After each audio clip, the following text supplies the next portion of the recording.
Khan sir, विकास Divyakirti sir, अलख पांडे। आज ये सिर्फ एक टीचर नहीं बल्कि सुपरस्टार हैं। इन्होंने अपनी कोचिंग को सिर्फ कोचिंग नहीं, एक ब्रांड बना दिया है।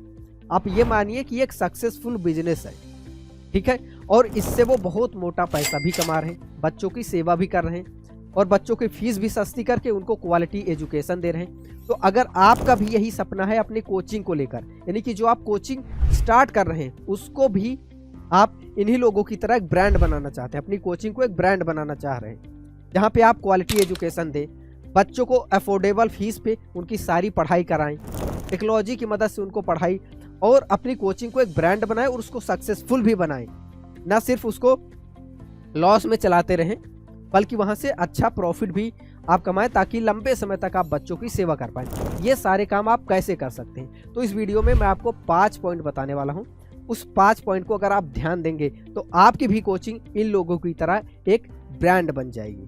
नमस्कार, स्वागत है आप सभी का एक बार फिर से। मैं संजय कुमार पटेल, स्मार्ट इन्फोविजन लखनऊ से। तो सबसे पहले पॉइंट पे चलते हैं। पहला पॉइंट है इंटरैक्टिव फ्लैट पैनल या फिर स्टूडियो। तो जैसे आप अभी हमारे पीछे देख पा रहे होंगे, एक ये आपको इंटरैक्टिव फ्लैट पैनल दिख रहा होगा, ठीक है।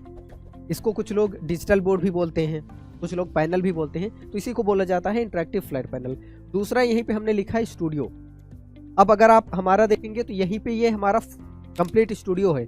अगर हमें चाहे रिकॉर्डिंग करनी हो तो यहीं से हम रिकॉर्डिंग कर सकते हैं। अगर हमें लाइव क्लासेस लेनी है तो लाइव क्लासेस भी ले सकते हैं। तो आपने देखा होगा जितने भी अच्छे पॉपुलर टीचर्स हैं जो यूट्यूब पे आपने देखा होगा बहुत पॉपुलर रहते हैं, वो सब ऐसे ही अपने घर पे या अपनी कोचिंग में एक स्टूडियो सेटअप किए रहते हैं जिसमें पैनल रहता है, कैमरा रहता है, माइक रहती है, ठीक है। आप देख रहे हैं अच्छी क्वालिटी का माइक रहता है जिसमें नॉइज कैंसिलेशन वाले माइक होते हैं, आसपास की आवाज़ कुछ सुनाई नहीं देती, लाइटिंग अच्छा सा रहता है, सेटअप रहता है, उसी में रिकॉर्ड होता है, वहीं से अपलोड हो जाता है। तो इसको बोला जाता है स्टूडियो सेटअप, जिसको बोला जाता है फुल स्टूडियो सेटअप, ठीक है।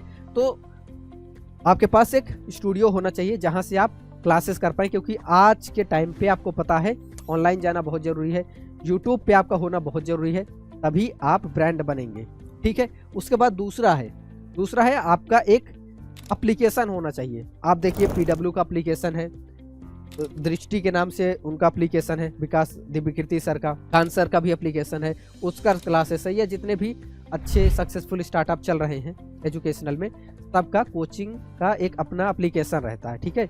हो सकता है उनकी ऑफलाइन कोचिंग रहे या ना रहे, लेकिन उनका एप्लीकेशन जरूर रहेगा। अब इस एप्लीकेशन पे क्या होगा, यहीं पे बच्चे आएंगे, एप्लीकेशन को डाउनलोड्स करेंगे, यहीं पे उनके सारे कोर्सेज दिखेंगे, उस पर अपना इनरोलमेंट करेंगे, वहीं पे फीस पेमेंट करेंगे, आपके अकाउंट में फीस आ जाएगी, बच्चे यहीं पे अपने कोर्स को देख पाएंगे, यहीं से रिकॉर्डेड कोर्सेज भी देख पाएंगे और जो लाइव क्लासेस चलेगी वो भी यहीं डायरेक्ट एप्लीकेशन पे जब आप बच्चों को लाते हैं तो आपके पास बच्चों का डेटा भी आता है, नाम, नंबर, मोबाइल नंबर, एज, क्या क्वालिफिकेशन है, किस जिले से है, सारा डेटा आपके पास रहता है। तो अपने हिसाब से उनको कोर्सेज भी सजेस्ट कर सकते हैं कि ये कोर्स आपके लिए बेटर रहेगा, ठीक है। तो एप्लीकेशन बहुत ज़रूरी है। उसके बाद अगला पॉइंट है तीसरा, वेबसाइट। वेबसाइट क्या है, आप ऐसा मानिए कि एक ऐसा इंसान जो 24 घंटे आपके लिए काम करता है, उससे जब भी आपके बारे में कोई पूछता है तो आपके बारे में बताता है, आपकी कोचिंग के बारे में कोई पूछता है तो वो वेबसाइट आपकी कोचिंग के बारे में बताता है, कोचिंग कहाँ कहाँ पर है वो भी बताता है, कौन फाउंडर है, कौन शुरू किया, कब से चल रही, कितने बच्चे हैं, क्या क्या कोर्सेस रहते हैं, सब कुछ आपके बारे में A to Z जानकारी कौन देता है, आपकी वेबसाइट देती है, क्योंकि ये सारी चीज़ें वेबसाइट पे रहती हैं। तो इसलिए वेबसाइट होना बहुत ज़रूरी है। फॉर एग्जांपल, मैं अभी लखनऊ में रहता हूँ, मैं अगर सर्च करूँ best coaching for UP police preparation, तो उसमें वेबसाइट पे आप SEO भी करा सकते हैं, ताकि जब भी कोई गूगल पे सर्च करे फर्स्ट 3 लिस्ट में आपका नाम आए, क्योंकि 3 के बाद जितने भी नाम आते हैं उसको कोई देखता नहीं, पहले दूसरे तीसरे पर ही लोग क्लिक करते हैं, ठीक है। और अगर पहले पेज के बाद दूसरे पेज में आ रहे हैं तो आप समझ लीजिए कि आपका अस्तित्व ही नहीं है। फर्स्ट पेज पे जो दिखता है लोग उसी को पूछते हैं, इसलिए वेबसाइट होना बहुत ज़रूरी है। उसके बाद चौथा है ऑफलाइन।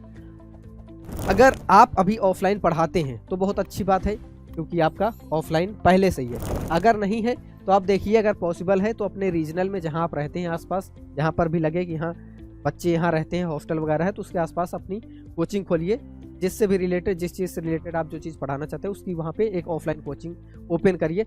ऑफलाइन में इंगेजमेंट थोड़ा बेटर रहता है, कुछ बच्चे होते हैं जो ऑफलाइन में भी पढ़ना चाहते हैं। अगर आप देखेंगे फिजिक्स वाला इतना सफल इसीलिए है क्योंकि वो ऑनलाइन भी पढ़ाते हैं, ऑफलाइन भी पढ़ाते हैं। ठीक है। तो उन्होंने पूरे भारत में दोनों तरह से कब्जा किया, ऑफलाइन भी और ऑनलाइन भी। आप देखेंगे हर सिटी में उनके कोचिंग संस्थान आपको मिल जाएंगे। तो ऑफलाइन भी कोशिश करिए, एक पहले स्टार्ट करिए, एक को सक्सेसफुल बनाइए, वो प्रॉफिटेबल हो जाए, फिर दूसरा ओपन करिए। बिना एक सक्सेसफुल बनाए दूसरा कभी नहीं ओपन करना है, नहीं तो उसमें सिर्फ आप खर्चा करते चले जाते हैं, आपके एक्सपेंसेस लगे चले जाते हैं, आप कमा नहीं पाते। तो एक जब सक्सेसफुल हो जाए तभी दूसरा ओपन करना है, इस बात का आपको ध्यान देना है। 5वां पॉइंट है सोशल मीडिया। ठीक है, तो सोशल मीडिया मतलब आप यूट्यूब पे अपना चैनल बना लीजिए, इंस्टा पे बना लीजिए, फेसबुक पे बना लीजिए।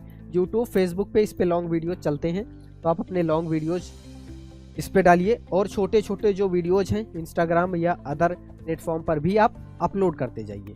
तो अगर ये 5 टिप्स आपने अपना लिया तो आपकी कोचिंग को ब्रांड बनने से कोई नहीं रोक सकता। अगर आपके मन में कोई सवाल है तो आप नीचे कमेंट बॉक्स में अपना सवाल पूछ सकते हैं।